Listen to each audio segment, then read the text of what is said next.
Donald Trump's tweets from November 6th, 2020 to the morning of November 7th, 2020. Donald Trump tweets, "This is what we know. We have to go back to the state level and how this morass came to be in the first instance. The governor, Wolf, and the state Supreme Court flagrantly violated the Constitution of the US. The power to set these rules and regulations is vested in the Supreme Court of the United States. Also, these late ballots past Election Day are illegal, exactly what the president has been saying. The Supreme Court, in extraordinary circumstances, has been able to render decisions in a matter of days." Ken Starr, former independent counsel.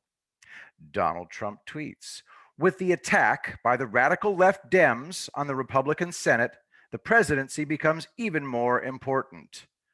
Trump tweets, "Where are the missing military ballots in Georgia?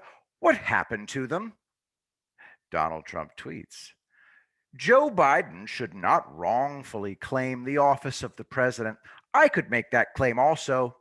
Legal proceedings are now just beginning."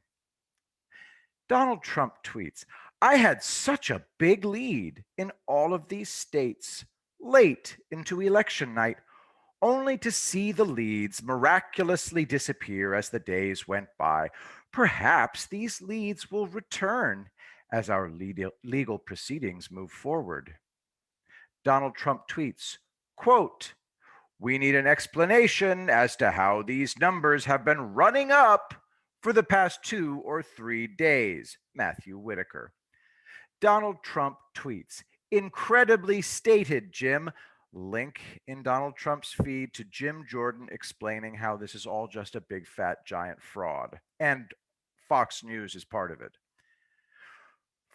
Donald Trump retweets Representative Jim Jordan, "First win for election integrity," which is itself a retweet of Kimberly Robinson saying, "SCOTUS, Supreme Court of the United States, orders county boards in Pennsylvania to segregate mail-in ballots received after 8 p.m. on Election Day." Donald J. Trump retweets Dan Bongino. The poll from Bongino.com, "The polls were more wrong in 2020 than in 2016.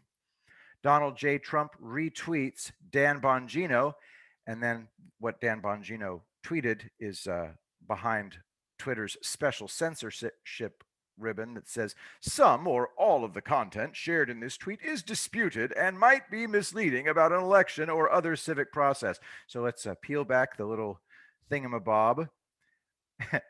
And Dan Bongino tweets, "These errors only seem to ever happen in one direction.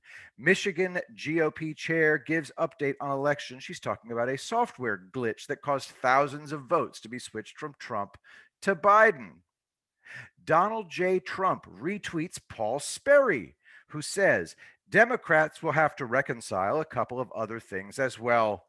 To wit, if Biden's ground game was so non existent due to COVID, who organized and harvested the flood of urban ballots for him?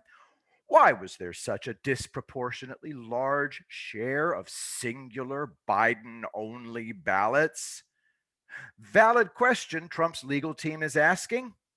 How many people who requested and mailed in ballots near or on Election Day also showed up at the polls on Election Day and cast ballots in Philly, Milwaukee, Detroit, Atlanta, and Vegas? Donald J. Trump retweets Paul Sperry. Breaking: Michigan County misdirected thousands of Trump votes to Biden, from justthenews.com. Donald J. Trump retweets Joseph E. Schmitz, who posts the article, "True Electoral Count Shows Trump Winning," from Newsmax.com. Donald J. Trump retweets Tom Bevan, who says, "It doesn't matter if Fox's call of Arizona ends up being correct in the end. It was totally unnecessary to call it as they did. And the fact that they jumped to call it after waiting hours to call Florida when 97% was in and Trump was up 3+ points is an awful double standard." Donald J. Trump retweeted Paul Sperry. funny how CNN has suddenly stopped its COVID drumbeat, isn't it? They've even taken down their death toll number. Aren't we still in the middle of a supposed national healthcare emergency, CNN? Don't you care anymore, CNN? What a bunch of phonies. Hashtag COVID News Network.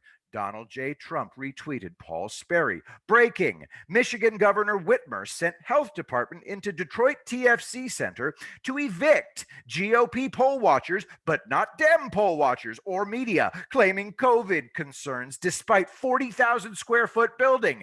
Counters cheered when the GOP counters were evicted, also put up cardboard over windows to block inspection process. Donald J. Trump retweeted Paul Sperry. Breaking. Sources on the ground say Stacey Abrams has been involved in the monitoring of mail-in ballot and absentee ballot counting in Fulton County, where some 11,200 votes remain uncounted in Georgia race where Trump holds lead. Donald J. Trump retweeted Paul Sperry. Blindsided.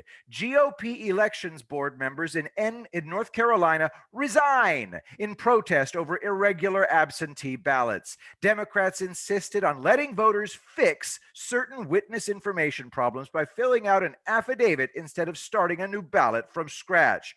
WSOCTV.com. Donald J. Trump retweeted John Solomon. United States adds 638,000 jobs in October. Unemployment rate drops to 6.9%. Report, Just the News. Donald J. Trump retweeted John Solomon, justthenews.com. Detroit city worker blows whistle, claims ballots were ordered backdated. FBI probing. Donald J. Trump retweeted Buck Sexton, who tweets, does anyone even try to make an argument why there is a good faith reason to block GOP poll watchers, or are we just supposed to ignore how highly suspicious that seems? Donald J. Trump retweets again Jim Jordan, incredibly stated Jim, link in the thread. Now for Donald J. Trump's blocked tweets from 1 hour ago as of this reading. View. Tens of thousands of votes were illegally received after 8 p.m. on Tuesday, Election Day, totally and easily changing the results in Pennsylvania and certain other razor-thin states. As a separate matter, hundreds of thousands of votes were illegally not allowed to be observed, and I would be able to do this thread faster, but all of these things are censored. This would also change the election results in numerous states, including Pennsylvania, which everyone thought was easily won on election night, only to see a massive lead disappear without anyone being allowed to observe for long intervals of time what had happened. And then new censored tweet. Bad things took place during those hours where legal transparency was viciously and crudely not allowed. Tractors blocked doors and windows were covered with thick cardboard so that observers could not see into the count rooms. Bad things happened inside. Big changes took place. Oh, wow. Okay, so that's 4 Trump censored tweets that I'm reading to you. Okay. It's 4 tweets in a row. They just censor them. You shouldn't look at these guys. Donald J. Trump retweets Four Seasons Landscaping. This tweet is unavailable. And then finally, 10 minutes ago, as of the making of this video, big press conference today in Philadelphia at Four Seasons Total Landscaping, 11:30 a.m. I will be the greatest president that God ever created.